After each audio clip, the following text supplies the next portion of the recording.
Hello everyone, welcome back. आज की class में हम लोग हमारे यूनिट नंबर 7 जिसमें हम इंडियन इकोनॉमी के द्वारा जो करंट चैलेंजेस फेस किए जा रहे हैं उनका डिस्कशन कर रहे हैं।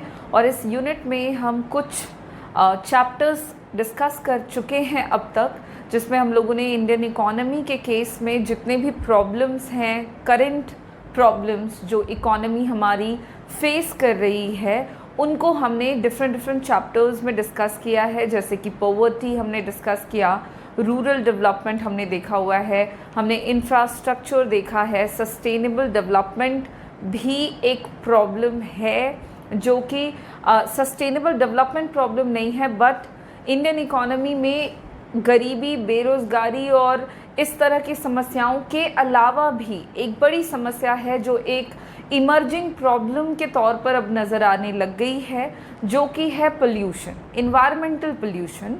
और उसी प्रॉब्लम को हम डिस्कस करेंगे under the chapter environment and sustainable development, क्योंकि बाकी की सारी समस्याओं की ही तरह इन्वायरमेंटल पोल्यूशन भी एक इम्पॉर्टेंट प्रॉब्लम है इंडियन इकोनॉमी में, जिसको हमारी इकोनॉमी फेस कर रही है। तो इस चैप्टर में बात करेंगे कि इन्वायरमेंटल पोल्यूशन क्या है। सबसे पहले हम शुरुआत करेंगे इन्वायरमेंट से, पोल्यूशन वगैरह के बारे में जानेंगे जो ऑलरेडी हम जानते हैं। यहाँ पे हम रिवीजन कर लेंगे पोल्यूशन टॉपिक को। देन हम बात करेंगे कि सस्टेनेबल डेवलपमेंट का क्या मतलब है और इसकी क्यों ज़रूरत है इंडियन इकोनॉमी में। तो चलिए शुरुआत करते हैं हमारे यूनिट 7 के लास्ट चैप्टर की, जिसका नाम है इन्वायरमेंट एंड सस्टेनेबल डेवलपमेंट। ये लास्ट चैप्टर होने वाला है। इसके फिनिश होने के साथ साथ हमारा जो यूनिट 7 होगा वो कंप्लीट हो जाएगा। उसके बाद हमारे पास सिर्फ एक लास्ट यूनिट रहेगा, यूनिट नंबर 8, जिसमें हम इंडिया के डेवलपमेंटल एक्सपीरियंसेस के साथ साथ इंडियन इकोनॉमी को कंपेयर करेंगे with the China and Pakistan की इकोनॉमी के साथ। तो चलिए आज के क्लास में हम सबसे पहले तो जान लें कि इस चैप्टर के अंदर हम लोगों को कौन कौन से टॉपिक कवर करने हैं, मतलब लर्निंग ऑब्जेक्टिव्स क्या क्या होने वाला है, हम क्या क्या चीज़ें यहाँ पे पढ़ेंगे।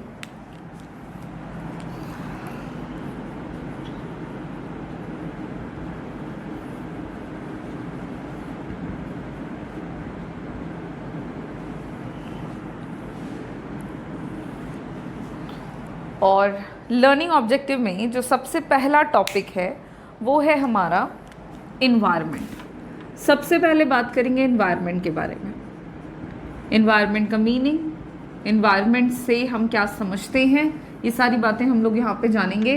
फिर हम लोग यहाँ पे नेक्स्ट टॉपिक में डिस्कस करेंगे functions of an environment. Environment के क्या क्या फंक्शंस होते हैं हम वो जानेंगे, ठीक है। तो इन्वायरमेंट के मीनिंग को सबसे पहले तो देख लेना है, उसको डिस्कस कर लेने के बाद बात कर लेंगे कि इन्वायरमेंट के फंक्शंस क्या क्या होते हैं, व्हाई इन्वायरमेंट इज़ नेसेसरी, उसके होने से हमें क्या मदद मिलने वाली है या वो हमारे लिए किस तरह के काम करता है, ये हम लोग फंक्शंस ऑफ इन्वायरमेंट में डिस्कस करेंगे।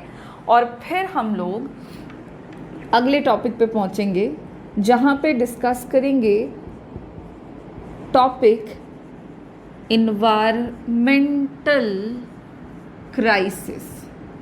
ये इन्वायरमेंटल क्राइसिस क्या होता है, इन्वायरमेंटल क्राइसिस में ही हम बड़ी सारी बातें डिस्कस करेंगे, लाइक मीनिंग, क्या मतलब है इन्वायरमेंटल क्राइसिस का। यहीं पे हम जानेंगे इन्वायरमेंटल क्राइसिस के कॉजेज़, क्या कारण होते हैं इन्वायरमेंटल क्राइसिस के। और फिर बात करेंगे कि इन्वायरमेंटल क्राइसिस के इम्पैक्ट क्या क्या पड़ते हैं इकोनॉमी के ऊपर, देश के ऊपर, दुनिया के ऊपर। एंड देन बात कर लेंगे कि इसको कैसे हम ठीक कर सकते हैं, मेजर्स, ठीक है, उपाय क्या क्या होने चाहिए इन्वायरमेंटल क्राइसिस को ठीक करने के। इतने टॉपिक को कवर करेंगे तो हमारा जो थर्ड टॉपिक होगा इस चैप्टर का, इन्वायरमेंटल क्राइसिस, वो फिनिश हो जाएगा। आफ्टर दैट हम लोग ये एक जनरल एस्पेक्ट्स में डिस्कस कर रहे होंगे, लाइक एनवायरनमेंट और फंक्शंस एंड एनवायरमेंटल क्राइसिस। इतना सब जान लेने के बाद हम लोग पहुंचेंगे इंडिया में, और इंडियन इकोनॉमी के केस में किस तरह का इन्वायरमेंट है हमारा, उसकी स्थिति कैसी है, हम वो जानेंगे। तो स्टेट ऑफ इंडियाज़ इन्वायरमेंट होगा हमारा नेक्स्ट टॉपिक, जिसमें हम इंडियन इकोनॉमी के पर्यावरण के ऊपर चर्चा करेंगे। किस तरह की स्थिति में है इंडिया के इन्वायरमेंट, पहले किस स्थिति में थे, प्रेजेंट टाइम पे क्या सिचुएशन है, और अगर कोई प्रॉब्लम है इंडियन इकोनॉमी के इन्वायरमेंट में तो वो प्रॉब्लम क्या है, क्यों है। ठीक है, तो ये सारी बातें हम लोग यहाँ पे डिस्कस करेंगे, और इसी के अंदर एक इम्पॉर्टेंट टॉपिक पे पहुँचेंगे which is environmental degradation in case of Indian economy. ये इन्वायरमेंटल डिग्रेडेशन का क्या मतलब है, ठीक है। इसमें भी हम लोगों को यही सारी बातें करनी है कि इन्वायरमेंटल डिग्रेडेशन का मीनिंग, सबसे पहले तो क्या मतलब है इन्वायरमेंटल डिग्रेडेशन का। यहाँ पे ऊपर हमने एक टॉपिक ऑलरेडी डिस्कस कर रखा होगा, like environmental crisis. Now the term कि इन्वायरमेंटल डिग्रेडेशन क्या होता है, इन्वायरमेंटल डिग्रेडेशन के कॉजेज़ क्या क्या होंगे हम वो डिस्कस करेंगे। कारणों को डिस्कस करने के बाद अगेन हम बात करेंगे इसके इम्पैक्ट, क्या अंतर पड़ता है, क्या असर पड़ता है इन्वायरमेंटल डिग्रेडेशन का या पड़ रहा है इंडियन इकोनॉमी पर, और फिर लास्ट में जान लेंगे कि किस तरह से हम ठीक कर सकते हैं इस तरह की समस्या जो पर्यावरण से संबंधित हो। ठीक है, उसके बाद हम लोगों को नेक्स्ट और लास्ट टॉपिक डिस्कस करना है इसमें, विच इज़ सस्टेनेबल डेवलपमेंट। फिर पहुंचेंगे, चूँकि हम सारे प्रॉब्लम्स डिस्कस कर चुके होंगे कि लाइक क्या है स्थिति इंडिया में, है ना, इंडियन इकोनॉमी की स्थिति क्या है, उसके इन्वायरमेंट की स्थिति क्या है। फिर हम एक प्रॉब्लम डिस्कस कर चुके होंगे कि इंडिया में इन्वायरमेंटल डिग्रेडेशन की समस्या है, क्या है समस्या इन्वायरमेंटल डिग्रेडेशन की, क्यों है, इस समस्या से क्या अंतर पड़ रहा है, इसको ठीक कैसे कर सकते हैं।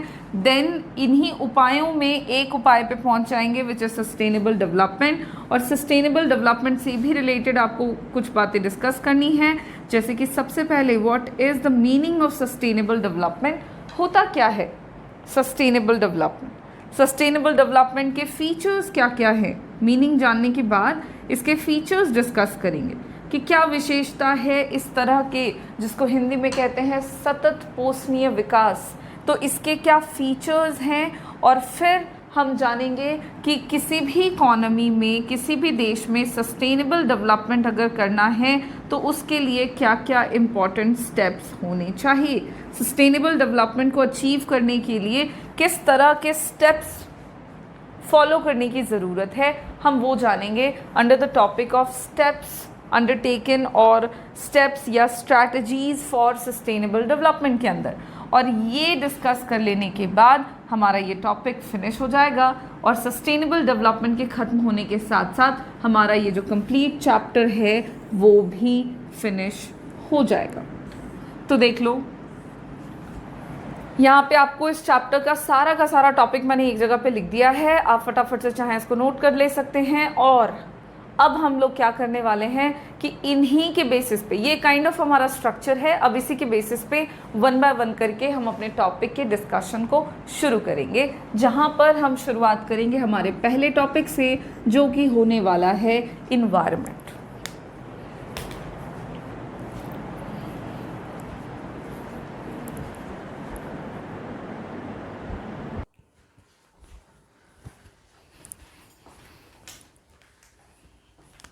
सो फर्स्ट टॉपिक हमारा है environment.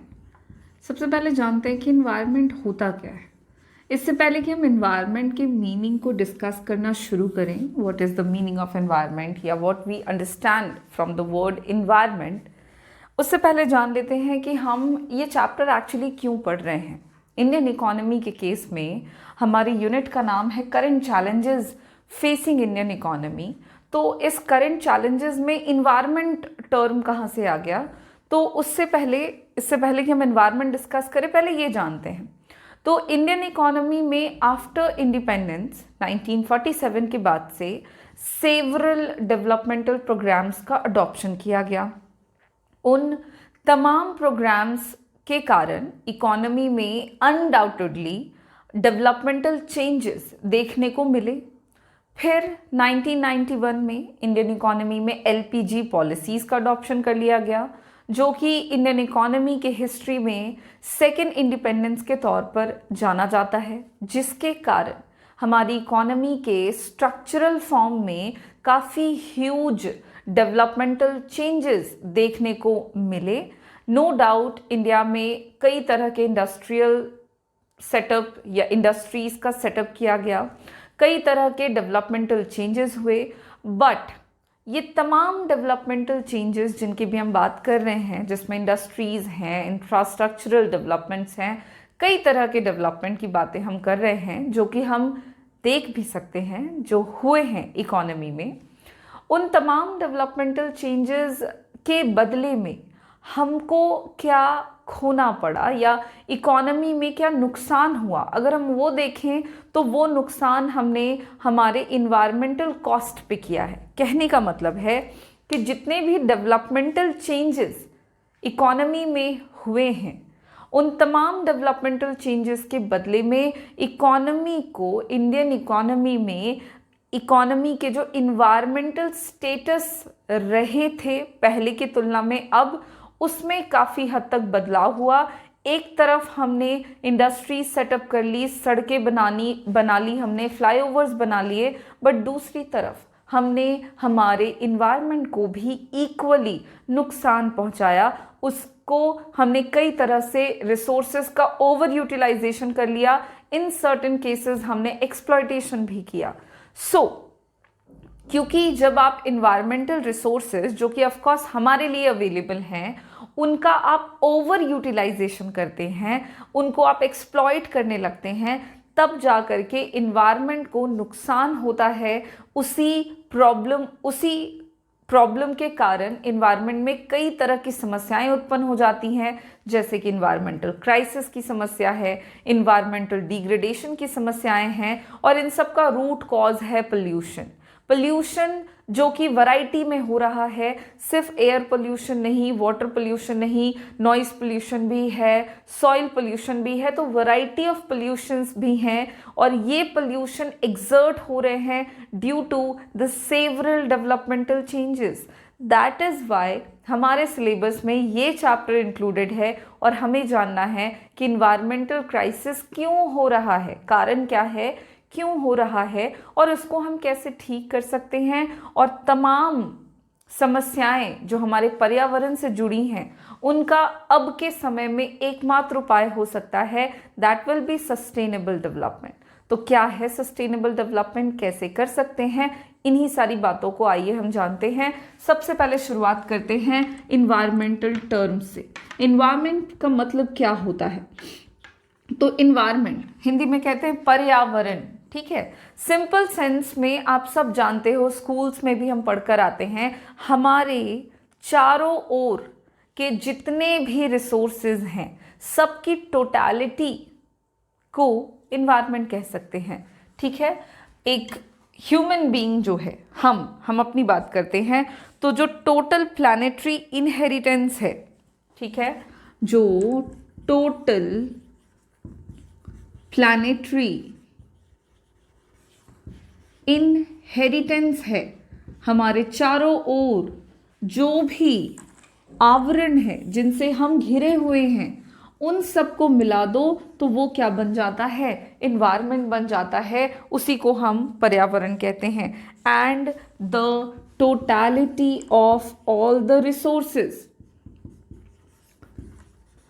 planetary inheritance and the totality of all the resources is known as environment, ठीक है। तो environment को simple sense में आप define करते हुए लिख सकते हैं, बिल्कुल इतना ही लिख दोगे काम चल जाएगा। environment is defined as the total planetary inheritance and the totality of all the resources, full stop, इतना कर दो, finish है। यहाँ पे एक टर्म आया all resources। अभी ऑल रिसोर्सेज से हम यहाँ पे क्या समझ रहे हैं, तो जितने भी प्रकार के संसाधन हैं हमारे चारों तरफ, उन सबको मिला दो तो ऑल रिसोर्सेज बनते हैं। अब हम देख सकते हैं कि हमारे आसपास जो है वो वैरायटी ऑफ रिसोर्सेज हमको देखने को मिल जाते हैं। इन्वायरमेंट के अंदर आपको दोनों तरह के रिसोर्स मिलेंगे, जिसमें आपके आ जाते हैं बायोटिक रिसोर्सेज या बायोटिक एलिमेंट्स, एंड इसी में आपके आ जाते हैं अबायोटिक एलिमेंट्स।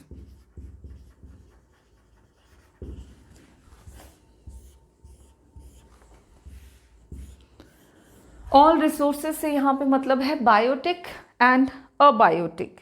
अब बायोटिक एलिमेंट्स का मतलब क्या हुआ एंड अबायोटिक एलिमेंट्स का मतलब क्या हुआ, तो जब हम बायोटिक एलिमेंट्स की बात कर रहे हैं मतलब हम बात कर रहे हैं किसकी, तो लिविंग थिंग्स की।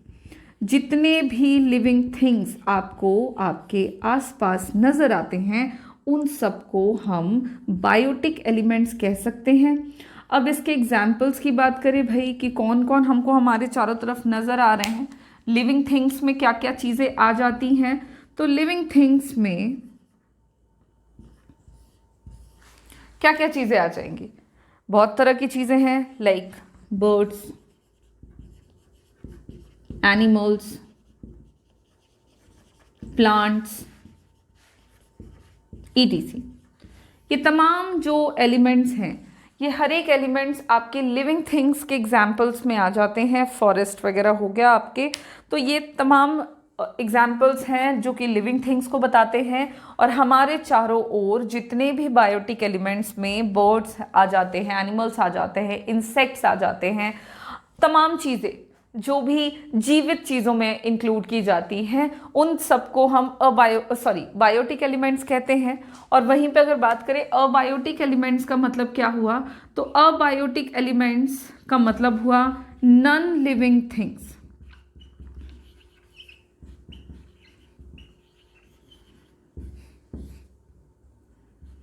जितने भी नॉन लिविंग थिंग्स हैं उन सबको हम अबायोटिक थिंग्स या अबायोटिक एलिमेंट्स कहते हैं।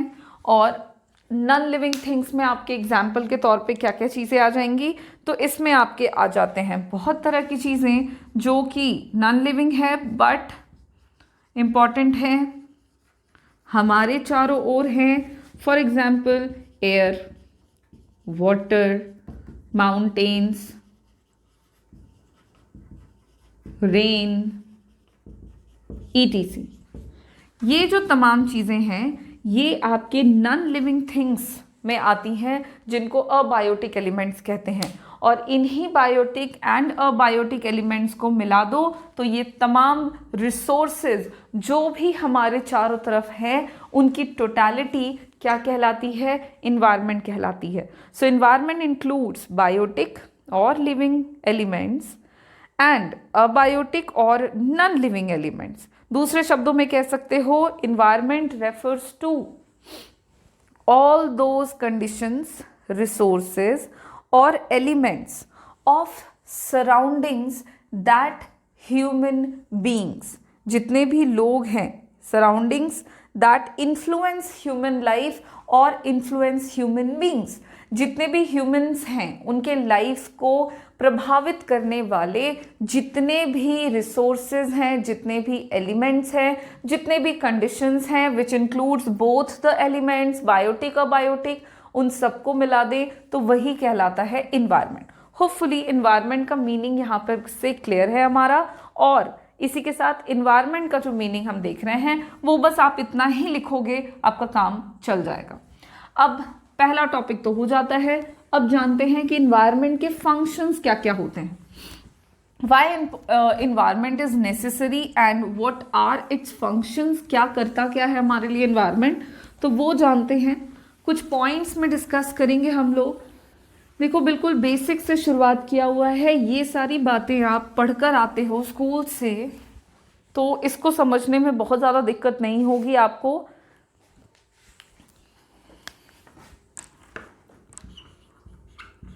अगला टॉपिक है functions of environment.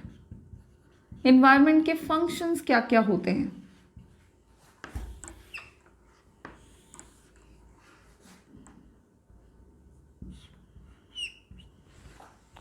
So functions of environment को हम कुछ पॉइंट्स में देखेंगे और यहाँ पे मैं सिर्फ 4 पॉइंट्स में आपको एनवायरनमेंट के फंक्शंस बताती हूँ, जो कि बहुत ही extreme basic on the same side बहुत ही ज़्यादा इम्पॉर्टेंट वाइटल फंक्शंस हैं जो एनवायरनमेंट हमारे लिए परफॉर्म करता है, जिसमें सबसे पहला फंक्शन है एनवायरनमेंट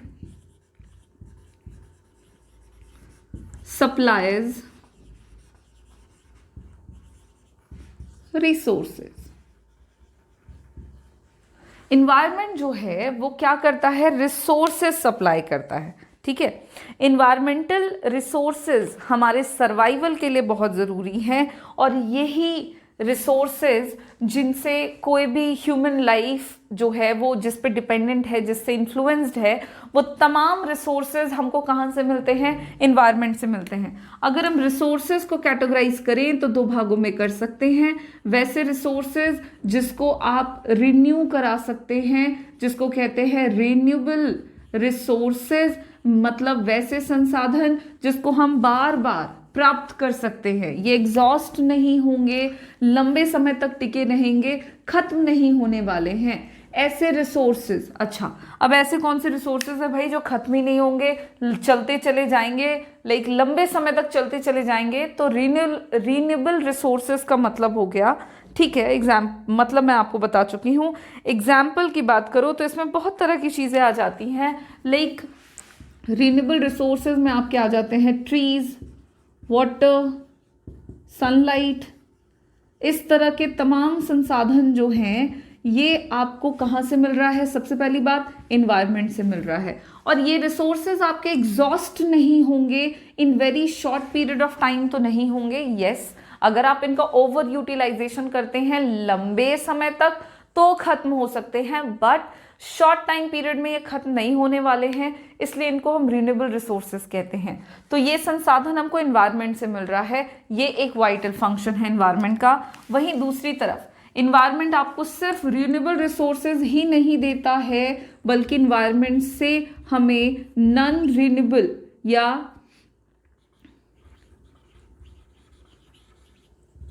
वैसे संसाधन जिनको हम बहुत जल्दी पुनः प्राप्त नहीं कर पाएंगे, उन संसाधनों की भी जो सप्लाई है वो एनवायरनमेंट से ही होती है।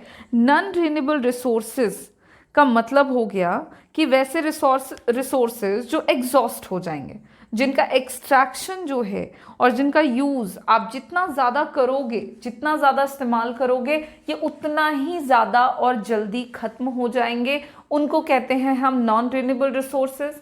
और नॉन रिन्यूएबल रिसोर्सेज के एग्जाम्पल्स की बात करें तो इसमें आपके आ जाते हैं जैसे कि फॉसिल फ्यूल्स, ऑयल, कोल, ETC। इस तरह के जो रिसोर्सेज हैं ये अवेलेबल है और ये हमको मिलता है एनवायरनमेंट से।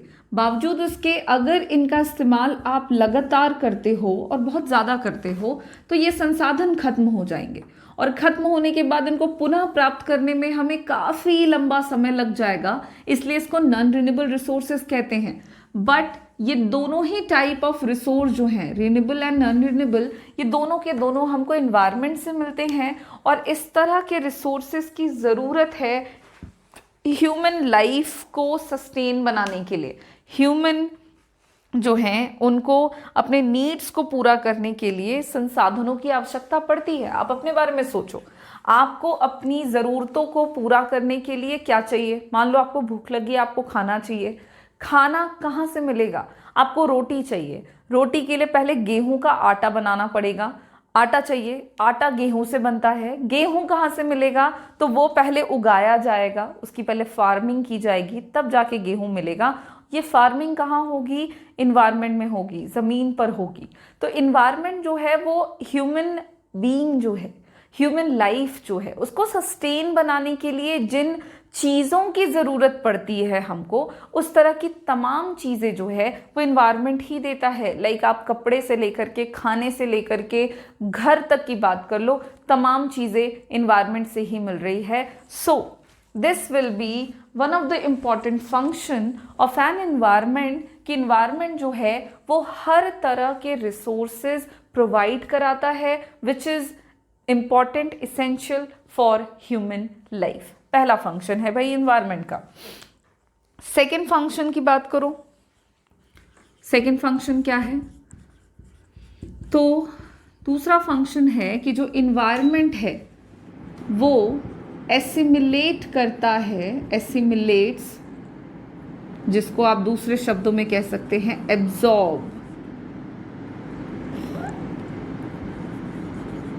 Absorbs waste.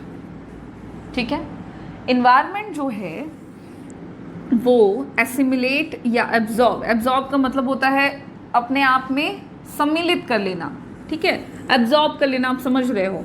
तो इन्वायरमेंट जो है ना वो हमारे वेस्ट को भी एब्जॉर्ब कर लेता है। This is also one of the very important function जो कि इन्वायरमेंट हमारे लिए करता है, और ये है कि ह्यूमन बीइंग जो है, जो ह्यूमंस है, वो कई वैरायटी का वेस्ट मटेरियल जो है वो कई वैरायटी में रिलीज़ करते हैं। आप अपने बारे में सोचो, हम कितने टाइप के कचरे जो हैं वो आए दिन डेली बेसिस पे थ्रो करते रहते हैं, है ना। लाइक पेपर, प्लास्टिक्स, सब्जियों के छिलके, कई तरह के कचरे जो हैं वो हम रिलीज़ करते जाते हैं। आपने कभी ये सोचा है कि वो कचरा जाता कहाँ है, वो कचरा अल्टीमेटली पहुँच कहाँ रहा है? ठीक है, अब आप ये सोच रहे होंगे कि हम तो अपने घर से कचरा निकालते हैं, गाड़ी वाला आता है कचरा लेके चला जाता है, बट वो गाड़ी वाला कचरा लेके जाता कहाँ है, वो उस कचरे का करता क्या है? तो जो भी कचरा है वो सारा का सारा एक प्लेस पे जाके डंप कर दिया जाता है। वो प्लेस किसी का घर या कोई पर्टिकुलर प्लेस नहीं होता है, वो प्लेस एक खुली जगह हो सकती है, और ये सारी जगह जो है वो अल्टीमेटली इन्वायरमेंट तक ही पहुंचती है। तो इन्वायरमेंट जो है वो हमारे तमाम किस्म के वेस्ट को भी एब्जॉर्ब कर लेता है, और ये एक इम्पॉर्टेंट फंक्शन है। आप कचरा कहीं पे भी फेंक रहे हो वो घूम फिर करके इन्वायरमेंट में ही जा रहा है, चाहे आपने पानी में फेंका, चाहे आपने ज़मीन पर फेंका, आपने हवा में उड़ा दी, वो घूम फिर करके पहुंचा कहाँ? इन्वायरमेंट पर पहुंचा। तो इन्वायरमेंट जो है वो हमारे लॉट ऑफ वेस्ट जो हम जनरेट करते हैं उसको अब्जॉर्ब कर लेता है। ह्यूमन एक्टिविटीज़, ह्यूमंस जो हैं वो अपने नीड्स को फुलफ़िल करने के लिए वेरियस एक्टिविटीज़ करते हैं। इकोनॉमिक्स में तो हमने पढ़ा हुआ है कि जनरली दो इम्पॉर्टेंट एक्टिविटी होती है, प्रोडक्शन की एंड कंजम्पशन की। प्रोडक्शन करते वक्त भी, चीज़ों को प्रोड्यूस करते वक्त भी कई तरह के वेस्ट रिलीज़ होते हैं, चाहे वो आप डस्ट के फॉर्म में वेस्ट समझो, चाहे वो आप पेपर के फॉर्म में वेस्ट समझो, सॉलिड फॉर्म में समझो, लिक्विड फॉर्म में समझो। ये तमाम काइंड ऑफ वेस्ट जो प्रोडक्शन एक्टिविटी के दौरान रिलीज़ हो रहे हैं, ये सब जाके या तो वाटर में मिक्स हो रहे हैं, एयर में मिक्स हो रहे हैं, सॉइल में मिक्स हो रहे हैं, नॉइस पोल्यूशन भी हो रहा है। तो ये सारी चीज़ें जाके हमारे इन्वायरमेंट में पहुंचती हैं। वहीं दूसरी तरफ कंजम्पशन एक्टिविटी की बात करो, जो हम करते हैं, हाउस होल्ड्स करते हैं, उन कंजम्पशन एक्टिविटीज़ के दौरान भी कई तरह के वेस्ट रिलीज़ होते हैं, और उन तमाम वेस्ट को हमारी इन्वायरमेंट जो है वो एब्जॉर्ब करती है, और ये एक इम्पॉर्टेंट फंक्शन है इन्वायरमेंट का जो वो हमारे लिए करती है। अब चलते हैं अगले फंक्शन पर, दैट इज इन्वायरमेंट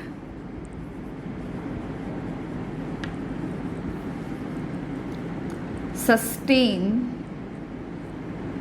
लाइफ। सिर्फ ह्यूमंस की ही नहीं बल्कि जितने भी बायोटिक एलिमेंट्स हैं, हमने अभी अभी डिस्कस किया था, इन्वायरमेंट में दोनों तरह के एलिमेंट्स आ जाते हैं, बायोटिक और अबायोटिक। तो जितने भी बायोटिक एलिमेंट्स हैं जिसमें ट्रीज आते हैं, प्लांट्स आते हैं, ह्यूमंस आ जाते हैं, बर्ड्स, एनिमल्स, इंसेक्ट्स, तमाम चीज़ें तमाम जितने भी एलिमेंट्स हैं जो बायोटिक एलिमेंट्स हैं, जिनको सर्वाइवल के लिए, जिनको जिंदा रहना है, जीवित चीज़ें, सजीव चीज़ें, उनको जीवित रहने के लिए जो बेसिक थिंग्स की ज़रूरत पड़ती है वो भी इन्वायरमेंट से मिलती है। इन्वायरमेंट लाइफ को भी सस्टेन बनाता है। अच्छा, पहला और तीसरा पॉइंट जो है वो दोनों अलग अलग है। पहले पॉइंट में हमने बात करा कि इन्वायरमेंट हमको रिसोर्स देता है, मतलब हमारी ज़रूरतों को पूरा करने के लिए जिन चीज़ों की हमें ज़रूरत पड़ती है, जिन वस्तुओं की ज़रूरत पड़ती है, वो इन्वायरमेंट से मिलती है। ठीक है। और जो थर्ड पॉइंट है उसमें हम बात करें कि इन्वायरमेंट हमारे लाइफ को सस्टेन बनाता है, मतलब लाइफ के या सर्वाइवल के लिए जो बेसिक एलिमेंट्स रिक्वायर्ड होते हैं, for example air, water, sun, soil, etc, इस तरह की जो चीज़ें हैं, है ना, जैसे पानी हो गया, हवा हो गया, सूरज हो गया, इस तरह के जो आपके बेसिक एलिमेंट्स हैं ये भी आपको एनवायरनमेंट से मिलता है। प्रेजेंस जो होता है इन एलिमेंट्स का वो ह्यूमन लाइफ को भी सस्टेन बनाता है, साथ ही साथ जितने भी बायोटिक एलिमेंट्स हैं उनके लाइफ को भी सस्टेन बनाने में हेल्प करता है। और इस तरह की तमाम फैसिलिटीज़ हमको इन्वायरमेंट से मिलती है, तो ये भी एक बहुत ही इम्पॉर्टेंट मेजर फंक्शन है जो इन्वायरमेंट हमारे लिए कर रहा होता है कि लाइफ को सस्टेन बनाने के लिए ये काफ़ी ज़रूरी है। बिना इन्वायरमेंट के किसी भी बायोटिक एलिमेंट्स का लाइफ सस्टेन कर पाना, सर्वाइवल हो पाना इम्पॉसिबल है। अब बात करते हैं नेक्स्ट फंक्शन की, दैट इज़ इन्वायरमेंटल या इन्वायरमेंट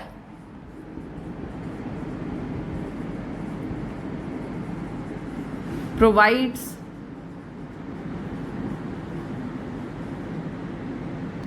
aesthetic services।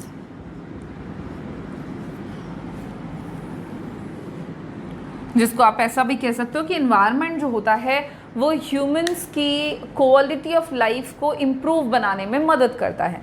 मतलब इन्वायरमेंट लाइफ को भी सस्टेन करा रहा है, ज़रूरतों को भी पूरा कर रहा है, कचरा भी रिलीज़ कर रहा है, और तो और हमारे लाइफ की क्वालिटी जो है उसको भी सुधारने में, उसको भी अपग्रेड करने में हेल्प करता है, जिसको आप एस्थेटिक सर्विसेज भी कह सकते हो।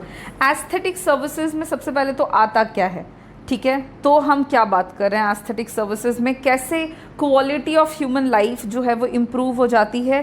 तो इसमें एग्जाम्पल के तौर पे आप ले सकते हो बहुत तरह की चीज़ें। एस्थेटिक सर्विसेज में कई तरह के सर्विसेज आ जाते हैं, जैसे कि सबसे पहले इसमें आप ले लो एयर, लैंड, ठीक है, सी,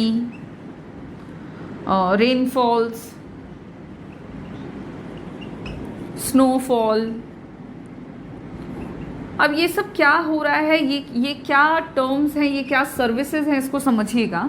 तो इस तरह के तमाम जो है माउंटेन्स हो गए, हिल्स हो गए, आपके झील, झरने, पहाड़, नदियाँ, तालाब, इस तरह की तमाम चीज़ें जो हैं ये एस्थेटिक सर्विसेज कहलाती हैं। देखो, एक लाइफ में एक हैप्पीनेस या एक खुशी का जो एहसास है वो भी आपको आपके इन्वायरमेंट से ही जा कर के मिलता है। अगर आप काम करते करते बहुत थक गए हैं और आप थोड़ा रिलैक्स करना चाहते हैं, आप थोड़े शांत होना चाहते हैं, अपने स्ट्रेस को कम करना चाहते हैं, आप कहाँ जाते हो? आप झील के साइड चले जाते हो, आप खुले मैदान में चले जाते हो, आप किसी हिल पे चले जाते हो, किसी माउंटेन की चढ़ाई कर लेते हो। तो इस तरह के तमाम जो सर्विसेज हैं ये आपको कहाँ से मिल रहे हैं? ये स्नोफॉल हैं, ये एयर, लैंड, सी, रेनफॉल्स, ओशन, इस तरह की तमाम चीज़ें जो है, एटमॉस्फेयर, डेजर्ट्स, ये तमाम चीज़ें आपको इन्वायरमेंट से मिलती है, जो कि आपकी लाइफ की क्वालिटी को काफ़ी ज़्यादा ब्यूटीफुल एंड रिफ़्रेशिंग बनाने में मदद करती है। और ह्यूमन बीइंग जो है वो इस तरह के सर्विसेज के बाद काफ़ी चेरिश महसूस करते हैं, काफ़ी इन्जॉय करते हैं वो अपने सराउंडिंग्स को। अगर उनके पास इस तरह की सुविधाएं उपलब्ध ना हो तो उनकी क्वालिटी ऑफ लाइफ जो है वो थोड़ी थोड़ी धीरे धीरे घटती चली जाती है। सो क्वालिटी ऑफ लाइफ को इम्प्रूव बनाने के लिए, ह्यूमन बीइंग्स के हैप्पीनेस को मेंटेन करने के लिए, लाइफ को रिफ्रेशिंग बनाए रखने के लिए हमें एस्थेटिक सर्विसेज की ज़रूरत पड़ती है। और ये एस्थेटिक सर्विसेज कहाँ से मिल रहे हैं? तो इन्वायरमेंट से मिल रहे हैं, and that is one of the important function जो कि इन्वायरमेंट कर रहा होता है। और इस तरह से ये 4 मेन फंक्शंस हैं इन्वायरमेंट के, आप आसानी से इसको याद रख सकते हैं। कोई इसमें दिक्कत नहीं है, कुछ हार्ड टर्म नहीं है। आप फटाफट से ये 4 पॉइंट्स बस याद रखें, इसको आप डील अपने शब्दों में बिल्कुल कर सकते हैं ड्यूरिंग योर एग्जामिनेशन। और इसी के साथ आपका जो फंक्शंस ऑफ एनवायरनमेंट है वो यहाँ पे फिनिश हो जाता है।